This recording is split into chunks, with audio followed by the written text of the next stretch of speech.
रक्षाबंधन भारतीय धर्म संस्कृति के अनुसार रक्षाबंधन का त्योहार श्रावण माह की पूर्णिमा को मनाया जाता है। नमस्कार, मैं युवराज विश्वकर्मा। यह बहन अपने भाई के मस्तक पर टीका लगाकर रक्षा का बंधन बांधती है, जिसे राखी कहते हैं। यह एक हिंदू व जैन त्योहार है जो प्रतिवर्ष श्रावण माह की पूर्णिमा के दिन मनाया जाता है। सावन में मनाए जाने के कारण इसे श्रावणी, सावनी या सलूनो भी कहते हैं। रक्षाबंधन में राखी या रक्षा सूत्र का सबसे अधिक महत्व है। राखी कच्चे सूत जैसे सस्ती वस्तु से लेकर रंगीन कलावे, रेशमी धागे तथा सोने या चांदी जैसी महंगी वस्तु तक की हो सकती है। रक्षाबंधन भाई बहन का रिश्तों का एक प्रसिद्ध त्योहार है। रक्षा का महत्व सुरक्षा और बंधन का महत्व बाध्य है। रक्षाबंधन के दिन बहनें अपने भगवान से अपने भाइयों की तरक्की के लिए प्रार्थना करती है। राखी सामान्यतः बहनें भाई को ही बांधती है, परंतु ब्राह्मणों, गुरुओं और परिवार के छोटी लड़कियों द्वारा सम्मानित संबंधियों को भी बांधी जाती है। कभी कभी सार्वजनिक रूप से किसी नेता या प्रतिष्ठित व्यक्ति को भी राखी बांधी जाती है। रक्षाबंधन के दिन भाई अपने बहन को राखी के बदले कुछ उपहार देते हैं। हिंदू धर्म में कुछ धार्मिक अनुष्ठानों में रक्षा सूत्र बांधते समय कर्मकांडी पंडित या आचार्य संस्कृत में एक श्लोक का उच्चारण करते हैं, जिसमें रक्षाबंधन का संबंध राजा बलि से स्पष्ट से दृष्टिगोचर होता है। येन बद्धो बलि राजा दानवेंद्रो महाबला तेन त्वा। इस श्लोक का हिंदी भावार्थ है, जिस रक्षा सूत्र में महान शक्तिशाली दानवेंद्र राजा बलि को बांधा गया था, उसी सूत्र में मैं तुम्हें बांधता हूँ।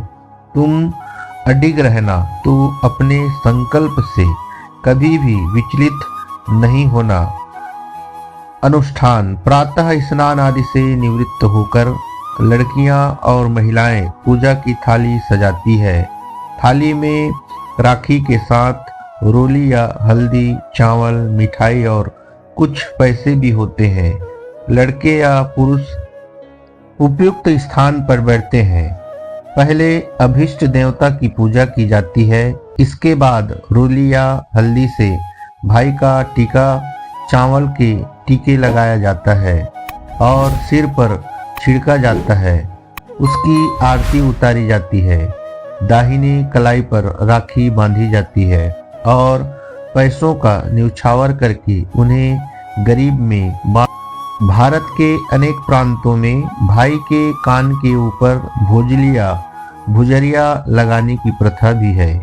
भाई बहन को उपहार या धन देते हैं। इस प्रकार रक्षाबंधन के अनुष्ठान को पूरा करने के बाद ही भोजन किया जाता है। प्रत्येक वर्ष की तरह उपहारों और खाने पीने की विशेष पकवानों का महत्व रक्षाबंधन में भी होता है। आमतौर पर दोपहर का भोजन महत्वपूर्ण होता है और रक्षाबंधन का अनुष्ठान पूरा होने तक बहनों द्वारा व्रत रखने की भी परंपरा। यह पर्व भारतीय समाज में इतनी व्यापकता और गहराई से समाया हुआ है कि इसका सामाजिक महत्व तो है। धर्म, पुराण, इतिहास, साहित्य और फिल्में भी इससे अछूते नहीं हैं। समाज प्रसंग: नेपाल के पहाड़ी इलाकों में ब्राह्मण एवं भारतीय समुदाय में रक्षाबंधन गुरु और अभिनय के हाथों में बांधा जाता है, लेकिन दक्षिण सीमा में रहने वाले भारतीय मूल के निवासी नेपाली भारतीयों की तरह बहन से राखी बंधवाते हैं। इस दिन बहनें अपने भाई के दाएं हाथ पर राखी बांधकर उसके माथे पर तिलक करती है और उसके दीर्घायु की कामना करती है। बदले में भाई उसे रक्षा का वचन देता है। ऐसा माना जाता है कि राखी के रंग बिरंगे धागे भाई बहन के प्यार के बंधन को मजबूत करता है और सुख दुख में साथ रहने का विश्वास दिलाते हैं। यह एक ऐसा पावन पर्व है जो भाई बहन को पवित्र रिश्ते को पूरा आदर और सम्मान देता है। सगे भाई बहन के अतिरिक्त अनेक भावनात्मक रिश्ते भी इस पर्व से बंधे होते हैं जो धर्म, जाति और देश की सीमाओं से परे हैं। रक्षाबंधन पर्व की भूमिका हमें सबसे प्राचीन दो कथाएं मिलती है। पहली भविष्य पुराण में इंद्र और सची की कथा और दूसरी श्रीमद् भागवत पुराण में वामन और बलि की कथा। अब दोनों ही कथा का समय काल निर्धारित करना कठिन है। राजा बलि भी इंद्र के ही काल में हुए थे। उन्होंने देवासुर संग्राम में भाग लिया था। यह ढूंढना थोड़ा मुश्किल है कि कौन सी घटना पहली घटी। फिर भी जानकर कहते हैं कि पहले समुद्र मंथन हुआ, फिर वामन अवतार। पहला भविष्य पुराण में लिखा है कि देव और असुरों में जब युद्ध हुआ तब असुर या दैत्य देवताओं पर भारी पड़ने लगे। ऐसे में देवताओं को हारते देख देवेंद्र इंद्र घबराकर ऋषि बृहस्पति के पास गए।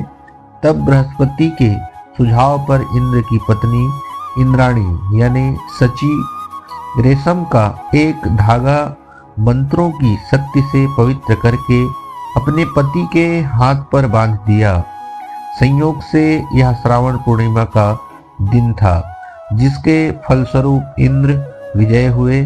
कहते हैं कि तब से पत्नियां अपने पति की कलाई पर युद्ध में दूसरी कथा स्कंद पुराण, पद्म पुराण और श्रीमद् भागवत पुराण में मिलती है। कथा के अनुसार राजा दानवीर राजा बलि ने देवताओं से युद्ध करके स्वर्ग पर अधिकार कर लिया था और ऐसे में उनका अहंकार चरम पर था। उसी अहंकार को चूर चूर करने के लिए भगवान विष्णु ने अदिति के गर्भ से भगवान वामन अवतार लिया और ब्राह्मण के वंश में राजा बलि के द्वार भिक्षा मांगने पहुंच गए। क्योंकि राजा बलि महान दानवीर थे तो उन्होंने वचन दे दिया कि आप जो भी मांगोगे मैं दूंगा। भगवान ने बलि से भिक्षा में 3 पग भूमि मांग ली। बलि तत्काल हाँ कर दी, क्योंकि 3 पग ही भूमि तो देनी थी। लेकिन जब भगवान वामन ने अपना विशाल रूप धारण किया, 2 पग में सारा आकाश, पाताल और धरती नाप लिया। फिर पूछा कि राजन अब बताइए कि तीसरा पग कहाँ रखूं। तब विष्णु भक्त राजा बलि ने कहा, भगवान आप मेरे सिर पर रख दीजिए। और सिर पर भगवान ने राजा बलि को रसातल का राजा बनाकर अजर अमर होने का वरदान दे दिया। लेकिन बलि ने इस वरदान के साथ ही अपनी भक्ति भगवान से रात दिन अपने सामने रहने का वचन भी ले लिया। भगवान को वामन अवतार के बाद पुनः लक्ष्मी के पास जाना था, लेकिन भगवान ये वचन देकर फंस गए और वे वहीं रसातल में बलि की सेवा में रहने लगे। उधर इस बात से माता लक्ष्मी चिंतित हो। ऐसे में नारद जी ने लक्ष्मी जी को एक उपाय बताया। तब लक्ष्मी ने राजा बलि को राखी बांधकर अपना भाई बनाया और अपने पति को अपने साथ ले आई। इस दिन श्रावण मास की पूर्णिमा तिथि थी। तभी से यह रक्षाबंधन का त्योहार प्रचलन में है। आज भी रक्षाबंधन में राखी बांधते वक्त या किसी मंगल कार्य में मौली बांधते वक्त यह श्लोक बोला जाता है, ये बद्धो बलि राजा दानवेंद्रो महाबला तेन तमानुबंधनामि रक्षे माचला। अर्थात जिस रक्षा सूत्र से महान शक्तिशाली दानवेंद्र राजा बलि को बांधा गया था, उसी रक्षा सूत्र में मैं तुम्हें बांधता या बांधती हूँ तो तुम्हारी रक्षा करेगा। हे रक्षा सूत्र, तुम चलायमान ना हो या आप अपने वचन से कभी विचलित ना हो।